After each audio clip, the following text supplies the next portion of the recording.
Kalau seandainya kita bantingin tadi ke undang-undang yang disampaikan Febri, Pak, ya bisa jadi kena. Tapi mungkin bukan yang untuk ini bukan Bawaslu ya. Tapi mungkin ya Bawaslu mungkin untuk calon kepala daerah yang akan ikut pilkada misalnya kan. Tapi kalau enggak ya mungkin inspektorat. Nah tapi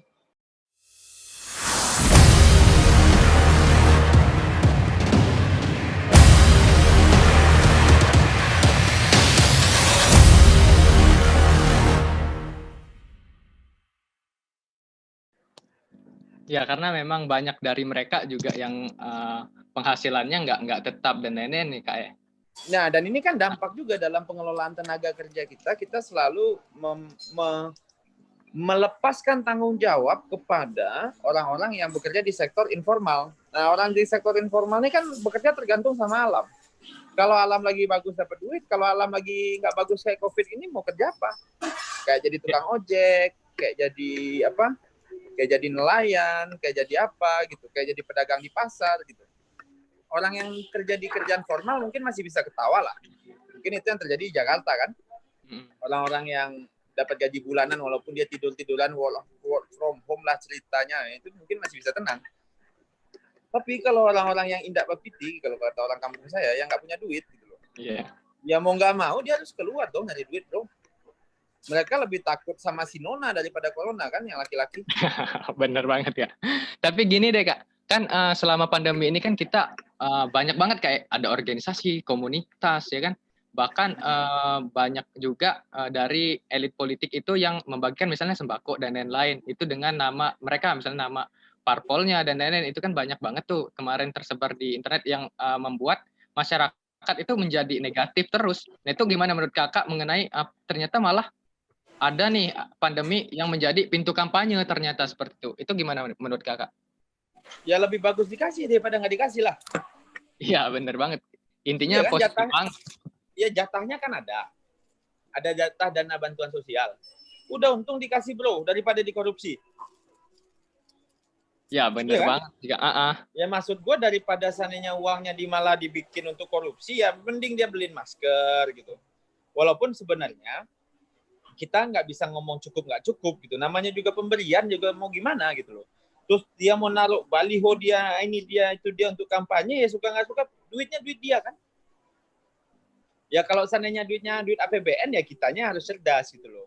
Anda dari DPR RI, tapi dari CSR BUMN. Ya jangan sampai Anda tidak menyatakan BUMN-nya. Disinilah peran kita masyarakat jadi cerdas gitu loh. Maksud saya gini loh. Saya nggak tahu ya apakah kita harus saling salah menyalahkan di titik ini gitu. Bagi saya yang paling penting sekarang, bagaimana COVID ini selesai. Bantuan terdeliver dengan baik. Mau caranya kayak apa, mau pakai jin juga, mau pakai nyembah gayung juga gitu loh. Bagi saya orang-orang dapat APD. Bagi saya orang-orang dapat masker. Tidak ada rumah sakit yang kekurangan ventilator. Tidak ada rumah sakit yang kekurangan kasur. Caranya kayak apa? Bagi saya nggak masalah. Karena kita di kondisi krisis gitu. Nah, politisi itu kan nanti yang menghakimi masyarakat. Nah, daripada masyarakat ribut-ribut, politisi, ini duit dari PS ini gitu kan. Pengusaha-pengusaha atau PDIP nih, pengusaha-pengusaha apa, daripada nggak dapat. Gimana coba? Gitu sih kalau saya mikirnya. Kalau saya sih tetap fokus ke tujuan kalau saya. Kalau nanti sepakat juga sih Kak, karena memang untuk apa sih kita mikirin negatif banget seperti itu kan, karena memang yang penting sih kita lihat dulu niat kebaikannya sudah tersampaikan seperti itu ya Kak ya. Ya kalau saya sih, kalau kami bilangnya gini aja, politisi itu nggak perlu minta pujian gitu loh. Udah dikasih masyarakat ngamuk-ngamuk ya nggak apa-apa lah, masih syukur dia ngamuk-ngamuk daripada nggak diacuhin. Iya. Kayak ini deh Kak, untuk pertanyaan terakhir kalau dari Dandi, kan selama pandemi ini ternyata nih Kak, banyak banget ya orang-orang sekitar kita, bahkan pemuda-pemuda nih Kak, bahkan juga di teman-teman dari FIB ini, itu ternyata banyak banget yang buka bisnis, khususnya di bisnis online ya Kak ya. Nah, itu gimana sih Kak, menurut pandangan Kakak, bagaimana cara kita ya untuk bisa menjadikan pandemi ini menjadi peluang bisnis nih buat teman-teman, seperti itu? Saya percaya tiap krisis ada pemenangnya, Dan. Ya. Tapi yang paling penting kalau saya sekarang adalah bagaimana ngedeliver corona ini selesai. Ada peluang bisnis pastilah. Ada yang untung, ada yang dirugikan. Ada usahanya yang tutup, ada usahanya yang bangkrut, ada usahanya yang tumbuh. Orang yang bisnis kesehatan sekarang mungkin bisa untung. Orang yang bisnis pariwisata itu bisa hancur. Nah, sekarang bagaimana caranya? Kalau seandainya kita sudah boleh keluar pakai protokol, pakai masker, antu belau gini kan, cuci tangan dan bla bla bla, kita bisa menjamin bahwa memang pergerakan ekonomi kita itu memang ramah pada semua. Transisi bisnis pasti perlu, pasti terjadi. Nah, ini juga harus jadi concern nih buat para politisi dan pengambil kebijakan.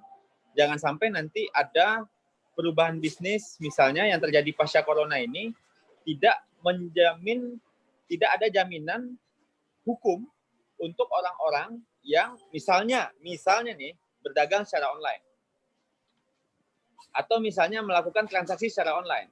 Karena nanti bisa jadi ada penipuan secara online. Nah, penipuan secara online tapi nanti kalau nggak diatur, ini biasanya negara ini kan selalu telat nih. Sama perkembangan teknologi, sama perkembangan zaman, sama kejadian-kejadian yang terjadi. Nah, disinilah sense politis itu harus muncul gitu.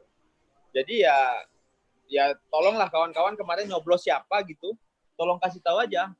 Pak, pastikan nih saya selama corona ini, saya tiba-tiba bisa jadi pedagang masker yang hebat nih. Tolonglah dimodalin ini Pak, gimana caranya, ada bantuan dari negara gitu kan.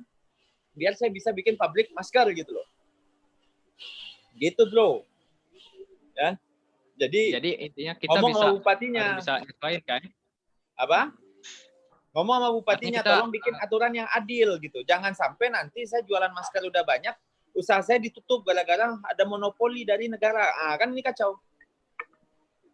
Benar Kak. Jadi intinya kita juga selaku pemuda harus pinter-pinter cari situasi juga ya kayak kalau di masa pandemi, dan juga kita ngingetin Nggak pemerintah. anak muda doang bro yang pintar-pintar cari duit mah. Yang tua dia lebih pintar. Iya itu tadi Kak. Tapi takutnya nanti pemuda malah mentalnya mental ini muda banget ya kan. Ya, makanya pemuda ini cepat-cepat jadi lebih matang. Sepakat banget Kak. Oke, mungkin terima kasih untuk Kak Valdo ya. Mungkin kita bisa sharing dengan teman-teman ya Kak ya. Siap. Mungkin bagi teman-teman yang punya teman-teman yang punya pertanyaan bisa disampaikan deh.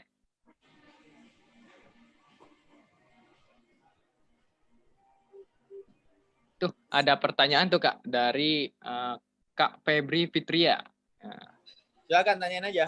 Ya, mungkin bisa dibuka operator untuk Kak Febri Fitria. Selamat malam Kak Valdo. Hai, selamat malam Febri. Ya, saya Febri, mahasiswa dari Universitas Pajajaran. Mau tanya, menurut Kak Valdo nih ya, apakah politisasi bansos merupakan gambaran dari kepala daerah yang berkualitas rendah? Karena jika dilihat dari sisi modus tindakan ini merupakan cerminan dari abuse of power, serta melanggar pasal kalau nggak salah 76 Undang-Undang Nomor 23 Tahun 2014, dan pasal 17 ayat 1 tentang administrasi pemerintahan, yang isinya adalah dilarangnya membuat keputusan secara khusus yang memberikan keuntungan pribadi maupun golongan tertentu. Pertanyaannya, apakah Bawaslu akan bertindak tegas dengan kasus seperti ini? Terima kasih, Kak. Kalau Bawaslu sih mungkin agak panjang ya jalannya ya. Karena memang kalau untuk kepala daerah yang akan ikut pilkada aja, itu kasus yang mana yang ramai kemarin ya, bupati yang nutupin hand sanitizer dari negara ditutupin sama foto dia ya. Iya benar. Ya emang batas antara konflik of interest ini memang agak rumit di Indonesia ini, karena memang kita itu sering malu-malu kucing, gitu nggak? Kalau di kita nggak kena, kita nggak apa-apa, tapi kalau orang lain kena, kita nggak boleh gitu. Ini akarnya apa? Akarnya adalah ketidakmampuan kita untuk ngomong yang benar itu benar, yang salah itu benar, yang salah itu salah. Gitu. Ada satu aturan ya di Perpu kalau nggak salah dibuat bahwa apapun yang dilakukan oleh kepala daerah, pemimpin-pemimpin ketika krisis ini dibolehkan gitu loh. Jadi ada semacam garansi gitu loh. Karena kondisi luar biasa nih. Garansi itu mungkin yang menurut saya juga termasuk bisa kita perdebatkan lebih panjang ya, tapi mungkin memberikan keamanan untuk para kepala daerah. Kepala daerah ini kan serba susah ya, ngerti nggak? Kepala daerah itu gajinya nggak banyak, kecil, dikit banget, dan mereka pegang uang triliunan, ya. Dan mereka diintai terus oleh, mohon maaf nih, KPK nih. Bukan berarti saya bilang kepala daerah nggak boleh diintai KPK. Saya setuju sekali jangan sampai ada korupsi. Kalau korupsi dana bansos, korupsi dana bantuan ini, ini udah dikerak neraka lah, mudah-mudahan itu orang hidupnya nanti ya. Nah, tapi orang lagi susah, dia masih maling gitu. Itu kan kurang ajar namanya. Nah, jadi di titik ini menurut saya kawan-kawan, memang ya kelompok civil society harus aware ya, harus ini ya, cara paling mudah bagi kita ngelawan orang berkuasa ini kan bikin mereka jadi viral. Ya kan? Bikin mereka jadi viral, rame, mengumpulkan kekuatannya para netizen sedunia dan se-Indonesia ini.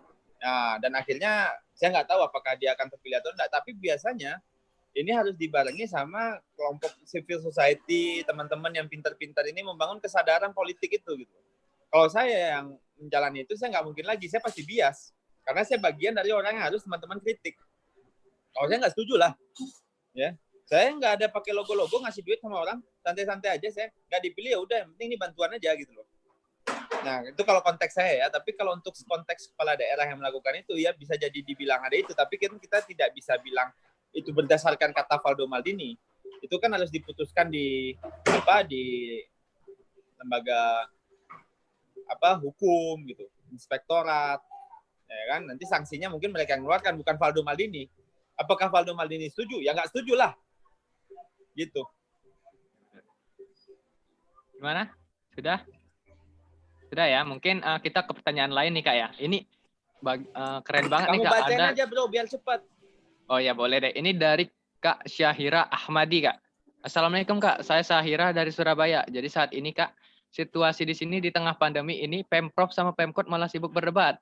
Perpanjang PSBB atau tidak? Bagaimana menurut Kakak? Betul, Surabaya tuh Jatim. Jadi ini kita bisa pertanyakan ulang lagi nih. Sistem otonomi daerah, sistem pengelolaan daerah gitu. Gubernur ini kan diaturannya adalah perpanjangan tangan presiden. Nah, kedua-duanya sama-sama dipilih sama warga. Oh, jangan sampai ini aja, bro. Jangan sampai bupati sama gubernur aja. Lo lihat yang di kabupaten sama kepala desa bertinju juga tuh. Ya kan? Ya, sampai kepala desa ngerasa dipilih oleh rakyat juga. Dan kepala desa ngakunya, gua kalau pemilihan kepala desa, duit amplop gua lebih gede dibanding pemilihan bupati ini, gitu dia kan. Isinya lebih banyak dibanding pemilihan bupati. Ya, jadi gua lebih kuat kan gitu. Nah, jadinya di titik ini ini perlu pertanyaan ulang gitu loh. Apakah demokrasi yang kita bangun, sistem yang kita pilih adalah sistem yang benar-benar tepat gitu loh. Nah, di sini yang menurut saya kayak kejadian, tapi udahlah kalau saya ya, gak usah drama-drama lah COVID ini gitu loh. Karena ini nyawa orang gitu loh. Nyawa orang. Dan ini juga pertanggungjawabannya gede loh ketika Anda jadi bupati, jadi wali kota. Saya untung aja saya nggak jadi pejabat daerah loh ketika COVID ini. Karena di akhirat pasti ditanya nih, lu bikin orang mati sekitar 15 orang, itu gimana ceritanya gitu. Ngapain aja ente jadi bupati kan gitu. Wah, saya sih nggak sanggup, asli. Saya nggak sanggup benar. Makanya kita tetap doakan pasti. Dan memang kelihatan kan, untuk daerah yang kompak aja belum tentu berhasil, apalagi yang nggak kompak gitu loh. Ya, jadinya di titik ini saya mendorong kawan-kawan untuk hakimi aja semua politisi ini. Ya kalau saya nggak bisa dihakimi secara pengaruh, ya nggak usah dipilih lagi, kan gitu aja, gampang. Ya, dan ajak orang banyak-banyak nggak milih dia. Gitu bro. Iya benar Kak. Oke, mungkin ada pertanyaan lagi nih Kak dari Yogi Kurniawan. Nah ini keren juga, ini salah satu favorit dan juga ya, karena memang Dandi tertarik juga nih Kak di dunia politik. Ini Kak Yogi ini, selamat malam Bang Faldo. Saya Yogi, mahasiswa tahun kedua ya. Selagi kuliah online, kebanyakan mahasiswa pulang kampung Bang. Dan sebentar lagi bakal ada pilkada. Saran dong Bang bagi kita anak muda untuk bisa ikut bagian menjalankan pilkada yang seharusnya di tengah pandemi nih. Dan juga saran buat ikutan dunia politik mulai dari keadaan sekarang. Seperti itu ya. Mulai dari sekarang, jangan banyak pertimbangan, jangan banyak cincong, jangan banyak gaya, jangan banyak sok-sok yang dipikir-pikirin dah. Ya, jadi mulai dari sekarang. Saya dulu juga masuk partai nggak saya pikir-pikirin bro, sis, kawan-kawan, nggak saya pikir-pikirin. Oh nanti apa kata orang, aduh nanti apa kata mertua saya, oh nanti apa kata pacar saya, apa kata, bodoh amat. Nggak mau sama politisi ya udah gitu loh. Ya kita juga sadar kita udah nggak ganteng, juga nggak bisa milih kan. Kok untuk saya nih udah nggak ganteng, kuliah di tempat biasa, nggak berprestasi, bukan siapa-siapa, bapak bukan pejabat. Saya nggak milih-milih juga gitu. Ya, maksudnya saya tahu diri, di titik ini saya tahu diri. Tapi kalau saya pengen politik secara serius, satu aja menurut saya, mental dikuatin. Jadi mental dikuatin. Jadi ini bukan tempat untuk dapat pujian. Kalau mau dapat pujian, nah cari tempat lain lah. Di sini pilihannya cuma dua, salah atau salah banget. Ya, nggak ada yang betul tuh. Nah, jadi kalau kawan-kawan memang pengen ikut pilkada, kalau belum bisa jadi kandidat, ya carilah orang-orang yang punya interest sama anak muda. Carilah orang-orang yang punya keberpihakan ke anak muda. Ya, bukan berarti harus milih anak muda. Banyak sekali anak muda ini nggak berpihak sama anak muda nih. Ya, dan tidak sedikit orang tua senior yang berpihak sama anak muda gitu. Kalau dapat idealnya muda bukan saya juga sih. Maksudnya orang yang berpihak sama anak muda deh. Udah itu aja. Kalau kamu nggak bisa jadi kandidat. Persiapan masuk parpol mental. Mental dikuatin, jangan banyak gaya. Kalau udah maju, jangan merasa paling suci juga. Kalau kata saya kayak saya sama teman baik saya Panji bilang, berpolitik itu udah kayak septic tank. Masuk ke septic tank, kita pasti minimal baunya aja kena gitu loh. Iya benar. Baik, sependapat banget. Ya, sependapat banget sih Kak kalau menurut Dandi ya. Jadi teman-teman sekalian ya, mungkin itu pertanyaan terakhir nih Kak di diskusi kita pada malam hari Udah, ini itu ya. aja, dikit banget. Ya. Mungkin bisa sharing-sharing di kesempatan lain ya Kak ya. Ya. Karena memang Kak Faldo bakalan ada rapat lagi nih teman-teman. Saya minta maaf guys. Jadi gini guys, saya Iya. mau melakukan pengakuan dosa ya. Jadi saya ini kan lagi ngurusin pilkada untuk diri saya, ya. Dan kawan-kawan, jumlah anak muda yang ikut pilkada itu nggak banyak. Saya nyesel banget nih, ada 300 orang yang nunggu di sini dan saya masih ngurusin elite game di politik nih. But I have to do this. Saya harus lakukan ini, ya. Mudah-mudahan nanti teman-teman pas mau masuk politik, teman-teman nggak perlu lakukan ini. Gitu. Tapi saya di ekosistem politik sekarang, saya harus melakukan langkah-langkah kayak gini gitu. Ya, jadi saya mohon pengertiannya kawan-kawan. Mungkin ada kalimat-kalimat saya nggak cocok sama teman-teman. Ya, kalimat teman-teman anggap aja saya lagi menjalankan peran-peran biar teman-teman nanti masuk politik gampang. Ya, guys, gua itu nggak punya apa ya. Kepentingan gue cuma satu di politik ini. Lu semua yang di grup ini nanti gampang jadi politisi, nggak ditanya anak siapa, duit berapa, habis itu terus keturunan terah siapa. Saya nggak ada masalah ya sama keturunan siapa-siapa. Tapi gue mau orang-orang kayak gue, anak biasa, bukan anak orang kaya, bukan mertuanya orang kaya gitu loh. Berani ikut politik. Nah kalau seandainya gue menang nanti, lu jangan tinggalin gue. Ya, sama-sama kita. Lu tinggal DM gue aja. DM gue pasti gue bales. Ya, lu DM gue pasti gue bales, pasti saya respon kawan-kawan. Mau 1000 juga DM, insya Allah saya bales. Jadi mudah-mudahan ini jadi perhatian buat teman-teman semua. Saya minta didoain. Kalau nanti misalnya ada gubernur Sumatera Barat, anak muda, teman-teman datang ke Sumatera Barat, saya jemput. Minimal tim saya yang jemput. Tapi konteksnya dulu. Ya. Nah, kalau pengen sharing lebih-lebih, itu nanti ke DM Instagram aja. Insya Allah saya balas. Ya. Saya punya admin juga gitu. Tapi memang untuk balasan-balasan politik-politik, saya nggak masalah teman-teman nanti mau gabung ke partai apapun. Nggak mesti PSI semua udah. Tujuan saya bukan hanya sekedar itu. Makin banyak teman-teman masuk politik, makin gampang kerjaan saya. Sekarang politisi muda itu bisa dihitung jari. Apalagi ini bawah 30 tahun. Ya, kemarin ada Samara. Ini gua, gitu kan. Jadi habis ini mudah-mudahan ya itu sama-sama PSI. Di partai lain harus ada juga. Jadi enak nanti kita ketika saya bilang ayo maju, semua pasti maju kita anak muda gitu loh. Ya, itu aja guys. Saya mohon maaf ya kalau ada yang salah. Kalau ada yang nggak sampai pertanyaannya, silakan di DM di Instagram. Saya harus meeting lagi untuk kampanye. Jam 8 ini saya ada kampanye nih di Sumatera Barat nih ya. Itu aja guys. Sorry banget. Assalamualaikum. Waalaikumsalam Kak. Kak mungkin ini deh Kak. Ajakan donasi dulu deh untuk bersama di I'm Connect. Apa? Ajakan donasi untuk bersama di I'm Connect. Gitu. Oh iya, kalau seandainya uangnya berlebih, tolong donasi di I'm Connect. Ya. Kalau kurang duitnya, tolong cari orang yang punya duit lebih untuk donasi di I'm Connect. Kalau nggak bisa juga, tolong berdoa untuk I'm Connect.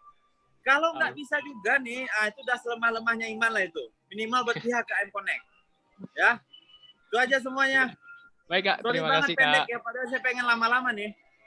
Ya mungkin nanti bisa di DM lah ya teman-teman ya tadi Kak ya. DM @Valdo_Maldini, nggak follow juga nggak apa-apa, gue bales, tenang aja. Gue nggak hantu followers kok. Ya. Ya Kak. Ya Kak. Oke guys, thank you. Sorry banget ya. Assalamualaikum. Waalaikumsalam. Baik teman-teman sekalian ya. Jadi teman-teman sekalian ya sudah disampaikan tadi ya mengenai pandemi COVID-19 ya tadi sudah kita sharing-sharing bareng. Jadi teman-teman sekalian ya, pandemi COVID-19 ini ya itu telah mengajarkan banyak hal nih teman-teman ya, mulai dari cara cuci tangan ya Kak. Bahkan cuci tangan yang benar seperti itu hingga pengaplikasian protokol kesehatan nih teman-teman sekalian. Untuk itu teman-teman sekalian, peran pemuda itu sangat penting di tengah pandemi COVID-19 ya, terutama dalam memberikan informasi dan edukasi kepada orang-orang sekitar kita seperti itu. Hal ini dikarenakan apa? Dikarenakan para pemuda zaman sekarang itu sangat melek banget di teknologi juga informasi. Tadi juga sudah dijelasin ya oleh Bang Faldo mengenai bagaimana tips-tips kita ketika pengen masuk ke dunia politik, dan kita harus berpikir terus positif dengan ada kebaikan-kebaikan orang, bahkan ketika orang itu politisi ya kita harus bersikap positif seperti itu teman-teman sekalian.